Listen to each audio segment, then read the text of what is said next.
मैं आपका बहुत बहुत स्वागत करना चाहूंगी जज्बात पर। Thank you so RJ much. Kartik किसी परिचय के मोहताज नहीं है और उनके परिचय पर विप्लव पहले ही बोल चुके हैं। आपने वाकई अपने शब्दों को सच कर दिखाया है। करो ऐसा कि दुनिया बनना चाहे आपके जैसा। तो कथनी को करनी में बदलने का ये सफर रहा कैसा, ये हमारे दर्शकों के साथ आप शेयर कीजिए। From no one to someone to being the most popular RJ. Just a second, शायद नेटवर्क का इश्यू हो रहा है। Just a second.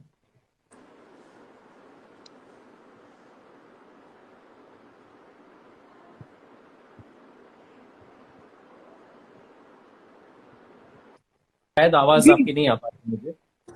जस्ट बहुत सारे बिल्कुल हम रुकेंगे। बहुत सारी प्रतिक्रियाएं हमें लगातार मिल रही हैं और आरजे कार्तिक के बहुत सारे बेशुमार फैंस हैं।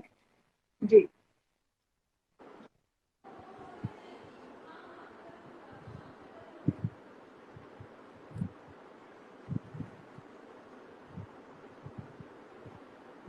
कार्तिक कुछ ही पलों में बातचीत शुरू करेंगे। अ, कार्तिक को जितना यश और स्नेह मिला है रेडियो की दुनिया में, बहुत कम लोगों को नसीब होता है। और सबसे अच्छी बात मुझे कार्तिक की लगती है कि वो बड़े डाउन टू अर्थ हैं। कार्तिक से इस बातचीत को हम आगे बढ़ाएंगे। बहुत सारे मैसेजेस भी आ रहे हैं हमारे पास, जिसमें लोग कह रहे हैं कि कार्तिक की स्टोरीज उन्हें बहुत अच्छी लगती हैं। मोटिवेशनल स्टोरीज खासकर जो वो बताते हैं। और मोटिवेशन की बात हम जज्बात पर भी करते हैं। सिर्फ मोटिवेशन ही नहीं, वो सब कुछ जो मायने रखता है आपके लिए। Kartik is back. जी, राइट राइट। सो सॉरी, ये कुछ पंगा था नेटवर्क का। जी बताइए। जी, तो मेरा सवाल था कि आपने तो अपनी कथनी को करनी में बदल दिया। करो ऐसा कि दुनिया बनना चाहे आपके जैसा। तो आपके जैसा बहुत लोग बनना चाहते हैं। तो इस अपने दिलचस्प सफर के बारे में कुछ बताइए। From nobody to somebody to being the most popular RJ in the country. ये सफर अ, कैसा रहा आपके लिए? हाँ जी हाँ जी। तो शुरुआत से शुरू करते हैं। मेरे नाना जी मुझे कहते थे कि सुबह सुबह ना अखबार पढ़ा करो। उनकी आदत थी मुझसे, वो पूछते थे कि आज की हेडलाइन क्या है। तो सेवन्थ एट्थ में जब मैं था तो मैं अखबार का मतलब बिल्कुल वो कहते हैं ना चाट जाता था। तो मुझे स्पोर्ट्स पेज बड़ा पसंद था, तो मैं सारा वो पढ़ता था। तो बचपन से वो मीडिया वाला इंटरेस्ट था। मैं नाना जी के यहीं पर जब 11th 12th में था तो नाना जी के यहाँ पर रह के पढ़ाई की। तो न्यूज़ दिन भर देखते रहते थे, तो आपको भी हमने टीवी पर देखा और आपसे भी काफी कुछ सीखा। तो ये मेरे लिए एक बड़ी बात है कि आपके साथ आज लाइव है। तो तब से बिल्कुल मेरे मान। अंदर मुझे भी न्यूज़ एंकर की तरह बोलना है या इस तरीके से करना है। तो जब मैं जयपुर में पढ़ने के लिए आया था तो तब मैंने पहली बार एफएम क्या होता है वो सुना, आरजे को सुना कि आरजे कैसे बोलते हैं। तो मुझे लगा यार ये तो बड़ा इंटरेस्टिंग है, तो अपन भी कर सकते हैं। तो फिर मैंने वो उनकी तरह बोलना प्रैक्टिस करना शुरू किया। तो जहाँ मैं कॉलेज में रहता था, हॉस्टल में रहता था, तो जो मेरा रूममेट था उसको मैं कहता था यार बनना तो यही है। कहता पागल पागल हो गया, बीबीए कर रहा था मैं उस वक्त। कहता पागल पागल हो गया तो क्या करेगा ये सब करके, अपना पढ़ाई वढ़ाई फोकस कर। तो मैं मतलब हॉस्टल में ऐसे ही अकेला जब चल रहा था तो बड़बड़ाते हुए आरजे की तरह, क्योंकि वो लिंक होते हैं जो हम लोग रेडियो पे बोलते हैं, तो उसको बोलते हुए जाता था तो लोग हंसते थे कि पागल पागल हो गया, ये अकेला बोलता रहता है। फिर एक आरजे है सिद्धू जो कि इस वक्त मुंबई में है। तो वो उनको मैंने सबसे पहले सुना और उनका फैन हो गया। तो मैं उनसे मिलने के लिए स्टूडियो गया, इसी माई एफएम के स्टूडियो में जहाँ मैं आज काम कर रहा हूँ, और मुझे लगभग 8 साल हुए। तो वहां मैं उनसे मिलने के लिए गया। वो जो मोमेंट था मेरे लिए मेमोरेबल था। मतलब जब मैंने उनसे हाथ मिलाया तो मेरे लिए वो एक लाइफ टाइम मोमेंट है। मतलब मैं इतने सेलिब्रिटी से मिला हूँ उसके बाद में अपने करियर में, लेकिन वो सबसे यादगार लम्हा है मेरी जिंदगी का कि मैं एक ऐसे मेरे फेवरेट आर्टिस्ट से मिला। तो उन्होंने मुझे गाइड किया कि आप इंटर्नशिप करो और उस तरीके से जाओ। तो इंटर्नशिप के लिए भी मैं जाता था जयपुर में। मतलब मैंने अपनी लाइफ में पहली बार ना जयपुर में एक बड़ा मॉल देखा था। तो मैं उसके सामने खड़ा था, मेरे पैर कांप पा रहे थे कि यार ये ऐसा भी होता है। मतलब कुछ हमने छोटी छोटी दुकान देखी थी अपने होम टाउन में। तो वो मेरे लिए मतलब कंप्लीटली डिफरेंट लाइफ थी जो जयपुर की थी, एक बड़े शहर की थी। तो ऐसे शहर में इंटर्नशिप करना, किस तरीके से जाना करना है, तो सब कुछ मैंने एकलव्य की कहानी है बेसिकली। एकलव्य के साथ में है कि उसने खुद से सीखा है। तो सेल्फ लर्निंग वाला बहुत मैटर किया मेरे साथ। मतलब मुझे किसी ने बोला नहीं कि ऐसे ऐसे करना है। बहुत सारे रेडियो जॉकीज को सुना मैंने। मेरे पास में पुराने लैपटॉप में अभी भी 2000 से ज्यादा रिकॉर्डिंग्स पड़ी हैं। आरजेस को पता भी नहीं हुआ उन्होंने कभी फंबल कर दिया हुआ, क्या कर दिया हुआ, सब मैं रिकॉर्ड कर लेता था। तो बड़ा इंटरेस्टिंग सफर रहा। फाइनली मुझे एक रेडियो चैनल में मौका मिला इंटर्नशिप के लिए। उन्होंने कॉल किया, तब तक माई एफएम में जहाँ मैं इस वक्त आरजे हूँ, वहीं से मुझे कॉल आ गया और मुझे कहा कि आप आ जाओ। तो वहाँ मैंने अपनी जर्नी शुरू की और 9 महीने तक इंटर्नशिप की। 9 महीने के बाद ये बच्चा डिलीवर हुआ जो आरजे कार्तिक को जाना गया। 1 सितंबर 2010 को मेरा पहला शो हुआ था। विप्लव सर हमारे नेशनल प्रोग्रामिंग हेड थे तब, जिस चैनल में मैं था वहां मैं 2 साल तकरीबन रहा। फिर जयपुर आया, फिर जयपुर में भी दूसरे चैनल में था 6 महीने, फिर माई एफएम में आया। तो वहां से बहुत स्ट्रगल करते हुए कहानी है, मतलब बेसिकली ऐसी कहानी है जिसमें सिर्फ hard work hard work hard work और हार्ड वर्क है। और मुझे उन लोगों से कहना है जो लोग ये कहते हैं कि हमें तो कुछ मिल ही नहीं रहा सर। मतलब अभी बहुत सारे दोस्त जुड़े हैं जो यूपीएससी की तैयारी कर रहे हैं, एसएससी की तैयारी कर रहे हैं, जो कॉम्पिटेटिव एग्जाम्स की तैयारी कर रहे हैं, या जो लाइफ में कुछ बड़ा अचीव करना चाहते हैं, जो बोलते हैं कि हार्ड वर्क से कुछ नहीं होता। मुझे लगता है कि हार्ड वर्क से सब कुछ होता है। आप सब कुछ अचीव कर सकते हैं अगर आप अपने अपने बोलते ना कि अपने अगर आपने टारगेट डिसाइड कर लिया, उसकी तरफ भाग रहे हैं, दौड़ रहे हैं, तो डेफिनेटली आप क्रैक करेंगे। आज नहीं तो कल करेंगे, कल नहीं तो परसों करेंगे, लेकिन डेफिनेटली होगा। और एक चीज मैं बोलना चाहता हूँ कि मेरे फादर ने मुझे शुरू से ड्रीमर बनाया। तो मेरे पिताजी उस वक्त छोटा बाबू एलडीसी थे, फिर यूडीसी बना, बीट वाले हुए। तो उन्होंने मुझे बोला कि बेटा लाइफ में तू कलेक्टर बनना, लाल बत्ती वाली गाड़ी में घूम। उन्होंने मुझे वो पहला बड़ा सपना दिखाया था। उन्होंने बचपन में बोला था कि तू आईएएस के लिए तैयारी करना। हालांकि मेरे सपने बहुत बदलते रहे।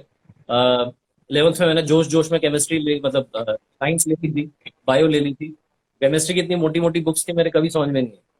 अभी भी मुझे एक बार सपना आ गया था कि मैं क्लास में बैठा हूँ और मैंने पापा को फोन कर दिया, मतलब तब तो हिम्मत नहीं होती थी। मैंने सपने में फोन कर दिया कि पापा ये नहीं हो पा रहा है, छोड़ रहा हूँ। तो बड़ा इंटरेस्टिंग रहा, मतलब कुल मिला के। लेकिन जब मैंने फाइनली, जब मुझे समझ में आया कि ड्रीम क्या होता है, करियर क्या होता है, तब मैंने एक ही सपना देखा, आरजे बनने का। और वो मैंने अचीव किया। तो मुझे लगता है कि अगर आप हार्ड वर्क करते हैं और कंसिस्टेंटली डिसाइड कर लेते हैं कि बॉस ये करना है, करके ही दिखाना है, तो फिर आप कर दिखाते हैं। और फिर उसमें वो, अभी जैसे जो वीडियो वाली बात है जो मैंने बताया कि सर जब हमारे साथ तब भी थे सर, जब 100 व्यूज आते थे तो तब भी मैं वीडियो अपलोड करता था और 6 महीने तक तो मुझे व्यूज ही नहीं मिलते थे। तो मुझे ऐसा लगता है, लोग कहते यार ये क्या तुम कहानी वानी सुनाते रहते हो, कोई देखता तो है नहीं। लेकिन एक दिन एक कहानी ऐसी वायरल हुई कि उसने सारी कहानी बदल दी। तो जो पिछली कहानियां थी जो 6 महीने में अपलोड हुई थी, उनको जाकर के लोगों ने रिविजिट किया। पता नहीं कौन कौन से वीडियोस जिन पे मुझे आज हंसी आती है कि यार मैंने क्या कर रखा, उसको भी लोगों ने मिलियन में पहुंचा दिया। तो इन शॉर्ट कहानी है कि आप अपना काम करते रहेंगे तो सब हो जाएगा, डटे रहिए Totally बस। agree with you. Totally agree. There are no shortcuts to success. Hard work is the road ahead. And right. belief in yourself कि आप कर सकते हैं। और आप जी। बहुत सारे लोगों को इंस्पायर करते हैं, लेकिन आपकी इंस्पिरेशन क्या है? आप किससे इंस्पायर हुए? और आपके जब आपने ये शुरू किया होगा, आई एम श्योर आप काफी यंग रहे होंगे, अभी भी यंग हैं। तो उस दौर में हाँ। आपके जैसे युवा मोटिवेशन की बात कम करते हैं, उनका ध्यान शायद रिलेशनशिप्स पर या फिर नौकरी पर या दूसरी चीजों पर ज्यादा रहता है। तो मोटिवेशन का ये कीड़ा या मोटिवेशन कहाँ से आपके अंदर जागा? कहानी ऐसी है कि जैसे मैंने बताया कि मैं राजस्थान में झालावाड़ जिला है जहाँ पर भवानी मंडी होम टाउन है मेरा। भवानी मंडी एक छोटा सा कस्बा है जहाँ का मैं रहने वाला हूँ। तो वहाँ जब मैं रहता था, मतलब जब मैं छोटा था, तो तब भी मैं बड़े बड़े सपने देखा करता था। मेरी लाइफ में ना शुरू से ये मुझे सपने भी बहुत ज्यादा आते हैं। मैं अगर सच बताऊं तो बहुत ऐसी बातें नहीं बताता हूँ, लेकिन बता रहा हूँ मुझे बहुत ज्यादा सपने आते हैं। मतलब ऐसी कोई सुबह नहीं है जब मैं बिना सपने के जगता हूँ, तो मेरे को रोज सपने आते हैं। तो इन शॉर्ट ड्रीमर था मैं। और मुझे लगता था कि ये बैक ऑफ द माइंड कहते हैं ना, कोई चीज जो होती है चल रही होती है दिमाग में, वो आपको पता नहीं होता कि आप आपके साथ में वो चल रही है जहनी तौर पे। वैसे तो रेडियो जॉकीज को कहते हैं कि फन करो, जोक सुनाओ। अभी भी लोग कहते हैं अरे आप क्या करते हो रेडियो पे, कैसे कुछ सुनाओ चुटकुला। लेकिन मुझे लगता है कि जो मेरा कंटेंट रहा पिछले 3 सालों में, उसने रेडियो जॉकी की जो डेफिनेशन उसको बदल दिया। मुझे अभी भी बहुत सारे आर्टिस्ट कहते हैं कि यार आपने कुछ अलग सा ही कर दिया। मतलब अलग सा कुछ नहीं किया। ये ऐसी बात है कि जो विप्लव सर का गाइडेंस था, भाटिया सर का गाइडेंस था, जो हमारे सीईओ थे, वो ये था कि हमारा जो ब्रांड है उसमें कहते हैं चलो आज कुछ अच्छा सुनते हैं। तो अच्छा सुनाने की सारी सारी जो है मशक्कत थी। और वो ये बताता है, जो मेरी अब तक की कहानी है या सक्सेस स्टोरी कह लीजिए आप, वो ये बताती है कि अगर आप अच्छी बात बोल रहे हैं तो वो लोगों तक पहुंच जाती है। बहुत लोग कहते हैं आरजे बनने के लिए आवाज अच्छी होनी चाहिए। मेरा कहना है कि बात अच्छी होनी चाहिए। बात अच्छी होती है तो करोड़ों तक पहुंच जाती है, फिर उसको कोई रोकने वाला नहीं, वो अनस्टॉपेबल बन जाती है।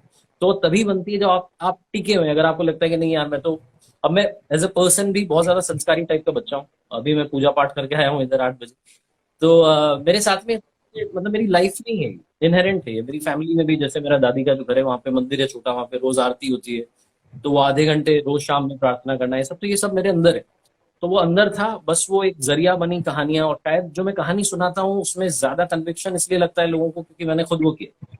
तो अगर मैंने खुद वो किया है और मैं उस बात को बोल रहा हूँ तो शायद वो ज्यादा सही तरीके से पहुंच पाती है, बजाय कि उस व्यक्ति के जिसने कुछ स्ट्रगल नहीं किया और वो कहे कि नहीं हार्ड वर्क करना चाहिए, तो जिसने हार्डवर्क किया ही नहीं, जिसको ऐसे ही मिल गया, तो उसकी बात में शायद थोड़ा कम कन्विक्शन दिखेगा, वो थोड़ा फेक दिखेगा। तो मेरे साथ ये है कि मैंने वो सब किया है। तो मैं आज भी जो इंटर्न्स आते हैं या जो भी लोग मुझसे करियर के बारे में पूछते हैं, उनसे कहता हूँ बस डटे रहो मैदान में, बस छोड़ना नहीं, आपको जीत जरूर मिलेगी। एक छोटी सी बिल्कुल। कहानी है, मैं सुनाता हूँ आपको, बहुत छोटी सी कहानी है। ये कहानी वैसे चीज पर है, हार्डवर्क कह सकते हैं कि एक व्यक्ति जो होता है वो अपने जहाज को लेकर के एक देश से दूसरी कंट्री में जा रहा होता है शिप को लेकर के। उसकी पूरी फैमिली शिफ्ट हो रही है। उसके शिप में क्या होता है कि इंजन में खराबी आ जाती है, तो वो जो इंजीनियर्स होते हैं वो लगे होते हैं, मेहनत कर रहे होते हैं, क्या करें क्या करें, क्योंकि वो बीच समंदर में अटके होते हैं, अगर वो ठीक नहीं हुआ तो सब मर जाएंगे। तभी एक बूढ़ा व्यक्ति आता है और वो कहता है कि आप मुझे मौका दीजिए, मैं ठीक कर देता हूँ। तो लोग हंसने लगते हैं कि ये क्या बुजुर्ग व्यक्ति है, क्या ठीक करेंगे। तो वो जाते हैं इंजन के पास में, देखते हैं, हथौड़ा उठाते हैं और हथौड़ा मारते हैं, इंजन वापस से रीस्टार्ट हो जाता है। वो सुरक्षित पहुंच जाता है अपनी अपनी जगहों पर। जो ये शिप का मालिक होता है, जो बिजनेसमैन होता है, उसके पास में थोड़े टाइम के बाद में एक लिफाफा आता है जिसमें बिल होता है 25,000 रुपए का। वही व्यक्ति ने भेजा था, वही बुजुर्ग व्यक्ति ने जिन्होंने हथौड़ा मारा था। तो ये शॉक्ड होता है कि मतलब एक हथौड़ा मारने के 25,000 रुपए, तो ये लिखता है उनको कि क्या पागलपन है, मतलब आप तो लूट रहे हो मुझे। तो उधर से जवाब आता है, हथौड़ा मारने के 1,000 रुपए, लेकिन कहाँ मारना था मुझे पता था, इसके 24,000। तो कहने का मतलब ये है कि एक्सपीरियंस बहुत जरूरी है लाइफ में, हार्डवर्क बहुत जरूरी है, और वो मिल जाता है तो फिर सब चीजें अच्छी होने लगती है। जी। बिल्कुल। बहुत अच्छी आपने कहानी सुनाई कि खुद पर आप विश्वास रखें, आगे बढ़ते रहिए, काम करते रहिए, कुछ भी नामुमकिन नहीं है।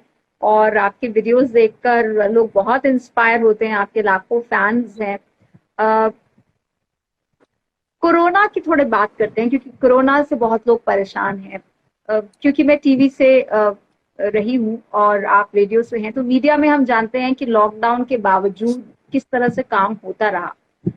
आपका अनुभव लॉकडाउन को लेकर कैसा रहा, और कैसे लोगों को आपने देखा प्रभावित करते हुए, और कैसे आप उन्हें पेप अप करने की कोशिश करते हैं अपने वीडियोस से, अपनी बातों से?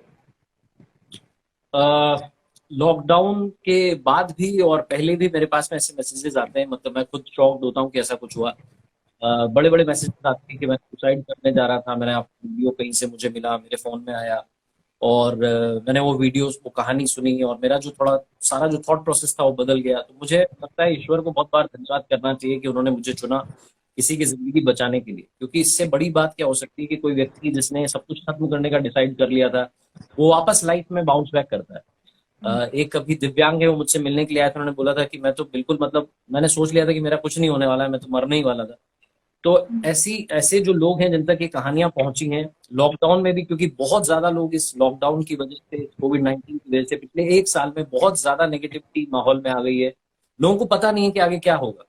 मतलब कहते हैं ना, घना कोहरा है, लेकिन जब धुंध ज्यादा हो जाती है, आप तो दिल्ली के हैं, तो वहां दिल्ली में जब ज्यादा ये फॉग आ जाता है तो क्या करते हैं, धीरे धीरे चल रहे होते हैं और धीरे धीरे आगे का रास्ता दिखने लगता है। तो बेसिकली कहने का मतलब ये है कि अभी जो सिचुएशन है जिसमें आगे का दिख ही नहीं रहा है कि क्या है, तो आप धीरे धीरे चलते रहेंगे तो वो जो कोहरा है वो छटता जाएगा और आप आगे की तरफ बढ़ते जाएंगे। तो यही मैं कोशिश कर रहा हूँ। मेरे पास में बहुत सारे अलग से भी मैसेज आते हैं, पर्सनल लाइफ में भी बहुत लोग डिस्टर्ब हैं। काफी बारी क्या होता है, हम सोसाइटी में दिखाने के लिए वाइट स्माइल रखते हैं, बत्ती सी दिखा रहे होते हैं, दिन भर मुस्कुरा रहे होते हैं, लेकिन अंदर ही अंदर हम बहुत अकेले होते हैं, बहुत ज्यादा हमें, हम अंदर कुछ और हैं लेकिन हम कुछ और बनने की कोशिश कर रहे होते हैं। तो वो जो डुअल पर्सनालिटी में हम खेल रहे होते हैं, अंदर ही अंदर हम खुद को खत्म कर रहे होते हैं।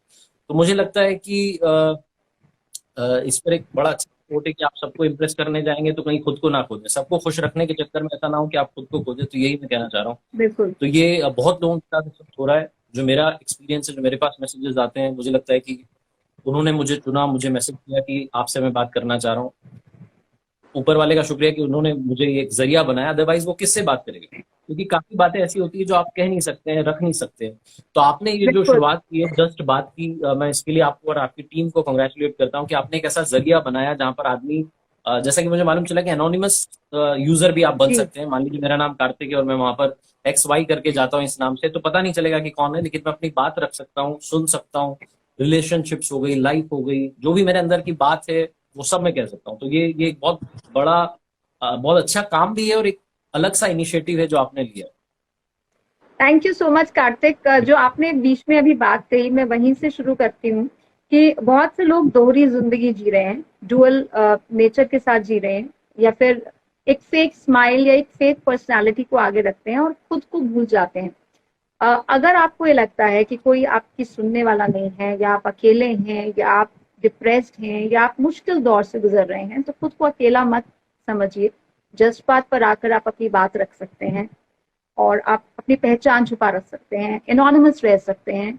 इसके अलावा भी आप बहुत कुछ कर सकते हैं, मीनिंगफुल डिस्कशन कर सकते हैं, बहुत सारे एक्टिविटीज, बहुत सारी अच्छी बातें आपको यहाँ पर ऐप पर देखने सुनने को मिलेंगी, तो उस सब में जरूर हिस्सा लीजिए। और कार्तिक, जैसे आपने कहा कि धीरे धीरे चलने की जरूरत है, जब दिल्ली में फॉग हो जाती है, और मेरा तो पर्सनल अनुभव है कि जब फॉग में गाड़ी चलानी पड़ती है तो बहुत ही संभाल के, बहुत ही धीरे धीरे सुबह के वक्त चलना पड़ता है कि कहीं आगे एक्सीडेंट ना हो जाए। तो कुछ उसी तरह की स्थिति, उसी तरह की मनोदशा रहती है जब इंसान मुश्किल दौर से गुजर रहा होता है, इमोशनली, जज्बाती तौर पर। बहुत जरूरी है कि कोई ड्रास्टिक कदम ना उठाएं। और आजकल के दौर में, ऑनलाइन दुनिया में, अगर फेकनेस है तो ऐसे प्लेटफॉर्म्स भी हैं जहां पर आप जाकर अपनी बात कह सकते हैं। और कार्तिक, आपके वीडियोस तो सारी दुनिया को इंस्पायर करते हैं। लोग दूर दूर से मैसेजेस भेजते हैं, मिलने आते हैं आपसे। कभी कोई ऐसा वाक्या हुआ कि किसी की जिंदगी बदल गई पूरी तरह से? ये जरूर आपने बताया कि किसी ने सुसाइड करने की सोची और अपने फैसले को बदल लिया, लेकिन कोई ऐसा भी रोचक किस्सा हमारे साथ शेयर कीजिए कि कैसे जिंदगी बदल गई। भुवनेश्वर में था मैं उस वक्त, एक रेडियो फेस्टिवल के लिए गया हुआ था पिछले साल, कोविड से पहले। और वहां पर जो ऑडिटोरियम था जहाँ पे वो फंक्शन था, तो वहाँ फंक्शन हुआ, तो मैंने अपना जो भी था बात रखी। उसके बाद में मुझे अवार्ड भी मिला था। उसके बाद में वापस अपने होटल के लिए आ रहा था, तो मैं होटल में पहुंचा और उसके बाद में मुझे कॉल आया रिसेप्शन से कि आपसे कोई मिलने के लिए आया। तो मैंने कहा यहाँ तो किसी को पता नहीं कि मैं कहाँ रुका हूँ, तो कौन आ गया मिलने के लिए। और रात में उस वक्त 10:30-11 बज रही थी। मैंने बोला कि अभी नहीं, आप उनको बोलो कि कल आएंगे। तो नेक्स्ट डे वो लोग, जो भी था मुझे पता नहीं था कौन है। तो नेक्स्ट डे मैं सुबह सुबह निकल गया था पुरी के लिए और उस तरफ घूमने के लिए। तो भुवनेश्वर में नहीं था मैं। शाम में जब वापस आया तो शाम में कपल बैठा हुआ था। वो कपल जो थे, उन्होंने आते से ही मतलब इतने ज्यादा वो एक्साइटेड थे, बोले अरे सर ये वो। मैंने बोला भाई क्या हो गया, क्या हो गया? तो बोले अरे मैं आपसे कल भी मिलने आया था, आप मिले नहीं। मैंने कहा आपको ये पता कैसे चला कि मैं रुका हूँ? मुझे तो अंदर से डर लग रहा था। मैंने कहा हमला हमला तो नहीं कर दिया? तो कह रहे कि नहीं, वो कल आप जब आए उधर से तो हमने आपकी गाड़ी को फॉलो किया और हमें पता चला कि आप इस होटल में। तो वो एक बहुत ब्यूटीफुल सी, बहुत अच्छी सी एक गिफ्ट लेकर के आए थे। और जो वाइफ थी वो रोती जा रही थी और कहती जा रही थी कि आपकी कहानियों ने, मतलब मुझे मुझे अभी इमोशनल लग रहा है। वो कहती थी कि मेरे हस्बैंड ने, सब कुछ खत्म हो गया था हमारी लाइफ में। वो मेडिकल स्टोर चलाते बेसिकली। तो बोले कि बहुत घाटा हो गया था, सब कुछ हो गया था, पर आपकी स्टोरी से हमने वापस बाउंस बैक किया। मेरे पति बहुत ज्यादा डिस्टर्ब्ड रहने लगे थे, वापस से मतलब वो बोले जा रही थी, रोए जा रही थी। मैंने कहा मैम बस अब आप बहुत ज्यादा, मुझे ऐसा लगा कि बहुत बड़ी रिस्पॉन्सिबिलिटी है बेसिकली कि आपको कोई आपकी गाड़ी का पीछा होटल तक आ रहा है, गिफ्ट लेकर के आया। वो पर्सनलाइज गिफ्ट था मेरे लिए। मेरी और मेरी बहन की जो शादी की पिक्चर है उसको उन्होंने एक बहुत बहुत अच्छे से डिजाइन किया था। बहुत अच्छा गिफ्ट था और वो शुक्रिया कर रहे थे, मतलब उनकी छोटी सी बच्ची थी। मैंने कहा मतलब ये तो गजब ही है। सो होता है ना, कुछ चीजें शब्दों में बयां नहीं की जा सकती, लेकिन इतना प्यार लोगों ने दिया और शायद ऊपर वाले ने मुझे जरिया बनाया कि लोगों तक पॉजिटिविटी पहुंची। ऐसे लोगों तक जो सब कुछ खत्म करने की सोच रहे थे कि छोड़ो कुछ नहीं होने वाला। क्योंकि हम सब के अंदर ऐसा एक लम्हा आता है जब हमें लगता है कि बॉस गिव अप कर देते हैं, अभी बहुत हो गया यार। तो हम सबके अंदर ये एक मोमेंट जो हमारी लाइफ में आता है, और तभी एक अंदर से आवाज आती है कि नहीं नहीं, तुझे चलना है, अभी थोड़ा और चलना है। तो बस वो जो चलने वाली बात है वो कमाल कर देती है। बिल्कुल, बहुत अच्छा आपने जो एग्जाम्पल दिया, क्योंकि ऐसे लोग हैं आज जो मुश्किल दौर से गुजर रहे हैं और वो सोचते होंगे कि गिव अप कर दें या अब जिंदगी में कुछ बचा नहीं है। लेकिन जी जिंदगी में अभी भी बहुत कुछ है। और मैं ये मानती हूँ कि हर इंसान टैलेंटेड है, हर इंसान में गिफ्ट्स हैं जो कि कुदरती तौर पर मौजूद हैं, लेकिन ज्यादातर लोग उन गिफ्ट्स और टैलेंट्स को एक्सप्लोर नहीं कर पाते, पहचान नहीं पाते कि वो क्या कर सकते हैं। एक ढर्रे पर जिंदगी जीते रहते हैं जिसकी वजह से लाइफ उदासीन हो जाती है या कहीं पर आकर थम सी जाती है। जरूरत इस बात की है कि आप उन गिफ्ट्स को पहचानें और उस पर काम करना शुरू करें। जिंदगी कभी रुकती नहीं अगर आप रुकना ना चाहें तो। बिल्कुल सही। तो ऐसे लोग जो हमारे साथ, बहुत सारे दर्शक, बहुत सारे आपके फैंस हमारे साथ जुड़े हुए हैं, जो लोग मुश्किल दौर से गुजर रहे हैं उनके लिए कुछ बातें कह दीजिए, उन्हें पेप अप करने के लिए, मोटिवेट करने के लिए कि all is not over yet and we will get through this. Right right, तो बहुत सारे मैसेजेस हैं, सभी को थैंक यू सो मच। मैं पढ़ पा रहा हूँ आप सभी के मैसेजेस, लेकिन बात कुछ और चल रही थी इसलिए बीच में आपका नाम नहीं ले पाया। तो जितने सारे दोस्त लोग जुड़े हैं और जो पहले भी जुड़े थे, बीच में नेटवर्क गड़बड़ हो गया था तो कुछ वापस चले गए शायद। तो सभी को thank you so much, Richa, Aditya, Kishan ji, Sachin, thank you so much आप सभी का। हम तीनों के लिए वो लिख रहे हैं कि पावरफुल ट्रायो जो है आज कॉन्वर्सेशन कर रहा है। सो आपका थैंक यू कि आप सब लोग इस लाइव में जुड़े हैं, और आप लोग मस्त रहिए, खुश रहिए, सब अच्छा होने वाला है, कोई टेंशन की बात नहीं है। बस जो कर रहे हैं वो करते रहिए। मैं अक्सर बोलता हूँ ऊपर वाले के आशीर्वाद के साथ, अपनी सच्ची मेहनत के साथ और अपनी फैमिली के प्यार के साथ कर दिखाओ कुछ ऐसा कि दुनिया करना चाहे आपके जैसा। ये जो लाइन है बेसिकली बहुत बहुत पावरफुल लाइन है कि कर दिखाओ कुछ ऐसा कि दुनिया करना चाहे आपके जैसा, क्योंकि बेसिकली तो हम सब लाइफ में इन शॉर्ट यही करना चाहते हैं कि यार ऐसा कुछ कर दूं कि देखती रह जाए दुनिया, बस वही करना है। उसके लिए थोड़ा सा भीड़ से हटके करना है और अपने अंदर वो बिलीफ जो है उसको बनाए रखना है कि अच्छा होगा, अच्छा होगा, अच्छा होगा, और अपनी जो लिमिट है उन्हें पुश करना है। कभी कभी हम इतने कंफर्ट जोन में चल जाते हैं, हमें लगता है कि यार छोड़ो ना, चल ही तो रहा है, सब ठीक ही तो हो रहा है। तो जो कंफर्ट जोन में रह जाता है फिर वो उसी जोन में रह जाता है, वो कभी आगे नहीं बढ़ पाता। एक बहुत बहुत इंटरेस्टिंग बात मैंने कहीं सुनी कि जो हमारी भारतीय रेल है, जो ट्रेन है हमारी, उसमें जो स्लीपर कोच होता है और उसके जस्ट बाजू में एसी कोच होता है और उसके बाजू में जनरल। तो जनरल से स्लीपर तक आने में और स्लीपर तक से एसी तक में आने में बरसों लग जाते हैं, वरना तो वो एक गेट की दूरी है बस। तो वो सपने बने रखिए, सोचते रहिए और अचीव करते रहिए, क्योंकि दुनिया में सब कुछ अचीव किया जा सकता है, ऐसा मेरा मानना है। जो सबसे अरबपति आदमी है, अमीर है, वो भी हमारे जैसा इंसान है, हम भी उसके जैसा इंसान है, तो क्यों नहीं अचीव कर सकते। बिल्कुल, दुनिया में सब कुछ संभव है अगर आप खुद पर विश्वास रखें, मेहनत करने के लिए तैयार रहें और जिंदगी को खुले हाथों से स्वीकार कीजिए, क्योंकि कई बार हम बिल्कुल अपने लिए खुद ही दरवाजे बंद कर देते हैं।